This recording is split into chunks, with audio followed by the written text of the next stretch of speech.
Welcome to 6 TV. Telangana మాజీ ముఖ్యమంత్రికి ఆరోగ్యం సరిగా లేదన్న విషయం అందరికీ తెలిసిందే. ఈ కారణంగా ఇటీవలే యశోద ఆసుపత్రిలో తుంటి ఎముకకు శస్త్రచికిత్స జరిగింది.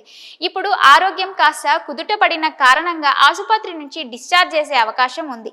ఈ క్రమంలో కేసీఆర్కి ముఖ్యమంత్రిగా ఉన్నప్పటికీ Z+గా ఉన్న భద్రత ఇప్పుడు తగ్గించారు. ఈ భద్రతని Z+ నుంచి Y కేటగిరీ భద్రతకి తగ్గించారు. ఈ Y కేటగిరీలో కేసీఆర్తో ఒక ఒంటరి ఎస్కార్ట్ వాహనం మరియు 4+4 గన్మెన్ భద్రతా సిబ్బందిని ఇస్తారు. మరింత భద్రత కోసం అతని ఇంట్లో ఒక సెంచరీ కలిగి ఉంటాడు. ఇకపై కేంద్రం నుంచి మాజీ సీఎంకు భద్రతా సిబ్బంది ఉండదు. మారిన ప్రభుత్వం పరిస్థితులను బట్టి మాజీ ముఖ్యమంత్రి కేసీఆర్ అన్నిటికీ మానసికంగా సిద్ధమై దృఢంగా ఉండాలి.